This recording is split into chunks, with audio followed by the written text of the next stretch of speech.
Mala medit. Lara ya mala. Ke shanga me shanga ndijen ka Sabbath school la kona share every week. So lara ya mala yan jikot ka lara kuta like ko shanga le yop kwa tatin ka shanga le no ngan yimoru ni Rebecca ka Canada wana me ka tawa yimoru ni Rebecca ni belkom. Gua bana wara ya relo ino kot ken kono relo ino kot bana pal. Kwara jaw ko ni shukur so mone ke lyak mone ko poñ ko bomman take ci ko tin wo jenjin ko ndo isang ne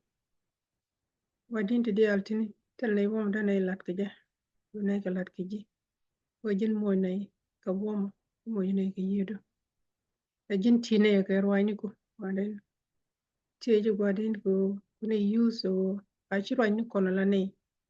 ko tele shara ma da ne martin ko ti dial ci kalat a rwani jira ida law yedo mo ngwa kam ne bane use ta kel mo ne to rwani to le ngwa din ko be ka re alaka lo kien be re alaka ko be ka rwani ko kan proceed na ji go ka lyak e wudu ko ke shodo ga di ngwan amen gwa bane rwaidan bane jitok bane lesson dan bane jitok jikona ngaji wone ne last week jikona ko lesson ne am jikona to ko jon ke jogo me to kon ka lesson re ude cha ta ni news put news quote e news quote ala wo nyune tele Jesus tele nyune quote so taban bara ke Thursday yunkula chang ndijen cha sa ni wona ne and Lazarus jay Lazarus list so taban kon gisa dum Lazarus ma Jesus alajen ke nyiman ni Marsa ke nyiman me kan ka man Jesus ko mere mun tim ko na jen rame chi liet mi ta ke yotu wan she la chung ni Jesus ke chu Jesus chu ke yer ke miem ke so chang ti jen roje ke je Lazarus lit so ngi ko ne ni story bana je ke John Chioko wal kel so roje ke story dung Lazarus so ngoro bana ngajo jen lesson rawde buk jon mangi kono roje ko Jesus nga oro bu kono ngaje Jesus nga yudo jo kono ko Jesus ngi kono ko but John te goro wona ne ke nyuna che me che gor ke mamre baje ne wona ne te tu wana long ti chito kan maray bu ko men but ti nu gor ke wona ne biya ngak en wo Jesus ko so kan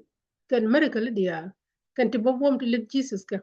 le de ko kon bana ga ngajo Jesus ko so me ci ban ka jen gisa dung Lazarus me cha jaka nup cha nup wona ne i kuor i midu Lazarus to bonje go joy so Jesus kana pat to la take 2 days ki ke ne na raw to ko kel ba ko le jen so awon lo do mo para mi cha ji go midu te go joy la diere kala ring mi cha ji te midu mu no mi cha to dol wal la diere ko bo ba Jesus kana diere Yatay kan ramal je ke kan ramal laro wan Lazarus wan bil ke wachi loy de jetedo ko kana malban Lazarus chiliw Lazarus do ko so meche chup meche wo meche ngai Lazarus liu cha ko che jaga jo wana me shiga ban shiga chup ne ye Lazarus liu me shiga ban sinop cho wo ka nyidi cha ga jo wana ne marsa kana mere cha ga jo ki Jesus che ban ci mata ce lin ji su be ka ce ngo ci kurum ga ji su rar ce je kuwar miti tin ci da mare ci da lu ce je gona ne da mor shang chi liu baro len je jo nga je baro je ka shang manok ka do ko baro je lis kan nga jo la Jesus ni wona ne baro je wala ah me shi mere me shi ling o Jesus ti bun churo ro pur ben yoro pur jo ngara ji ju su kan nga ko ne te bongo ko ching tiang na alo bongo ke jo shi kan nga ko me chi Jesus me kana nen Jesus lo de jat Jesus wi ya wa Jesus ma Jesus ni ko ne o ajen gwanta ka ajen huntiga ajen hu resurrection ta bara ran ci Jesus mu ye ka jama kan ye be Lazarus be wajje lis Jesus ku je be Lazarus be je lis ngaje mi ci kon commentaire yu nga nyima dana len mi ci kon ko ya la ro Jesus me wiye ka jama Jesus ci wiye ne jana ku Lazarus ci woni jana kel ci wiye ne jana kel Lazarus ko ngaje Lazarus be je lis akan Jesus jana loy de ka kon ke jana loy de ka kan juste te ka jakel te ku ele nen ko ngeke lo Jesus ajina lit ko ngodo bo bigana wanak nama ishar minini nama wajira ngeji ora mo rami rami nguntek ta wo Jesus tek aja nong tek jogo ka aja nong ne ti liu aja die kama ka bogo mo kitek me chigan Jesus ne no wiye chigan wana na agwe aja wiye no ja long kan ngeke no Jesus su parje no Lazarus ti Lazarus ti liu but Jesus si parje no Lazarus Jesus parjen ga kwi dien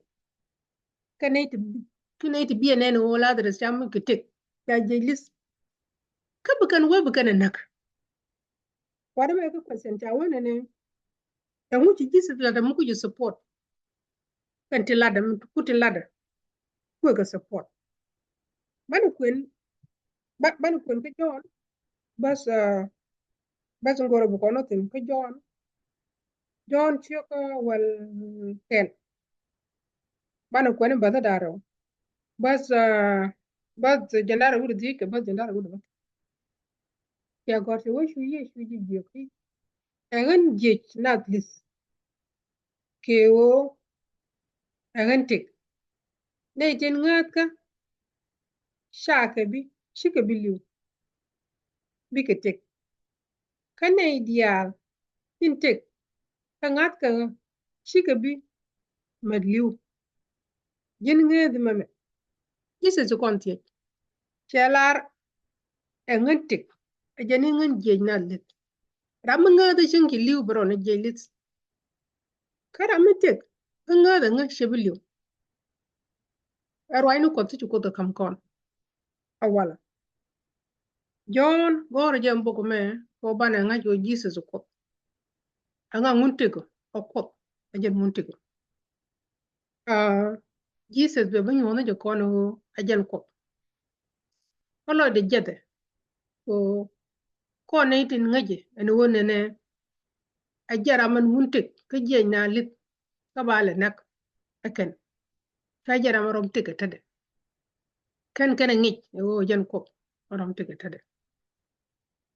so bana ko bana ti jo won kon bakalep no shi kono be bay en Jesus kilo dan bi jat liya ko liya me che choli nien ajen ko je laro ram ngade jeng tege ci biliu wo kon mo gwado bano bana nien ci liya nien liya liya rewde liya ne me nien kane nga ko mu woban waran bu kon chol adres bu kon jigo ne jaje rodun bu kon mu kitek ka bu kon tik aja kel kitek selpat so ruwain taton kan goro mat ki yake jan time me en o bane nga jigo ne ko mu ngat kona chama jo kon se ngat yene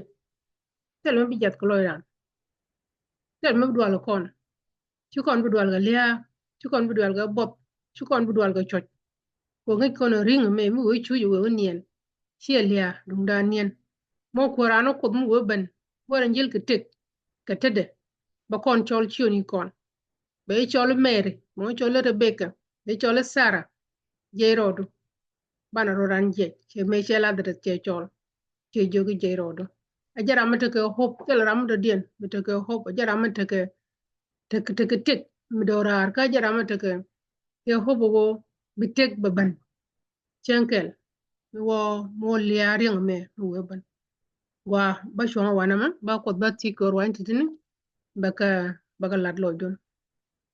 tana pal ka pal tot kwar jago ko kan yesu kristo wadin langa ji gar wan tin tienta pa yamata ka gan mara tibi video ma gwicha wero wona ne bikala lo dien kama ne lo debo wo bene ngaj hotel mu dwal ne wi mona me ko jin te tedum ko chongo poj me wo liu ke wo nien bene jej men din jen wo bene ngaj wo jin ko jin jiram no ram tik ka tedu tel ram do dien chang ne ja bene ngat ka bo ngata ke le bata kiji atadwa langa ji ko langa ko bene jar ji kel chang dar man war ka bene yu gor ko ngai ne do witin adop taka bajila ta lwaj bay lo lyak ti dial to go ti la re taka da ishodu ga gat ki yongo amen wa na biya do kamala ko ko tay yake bye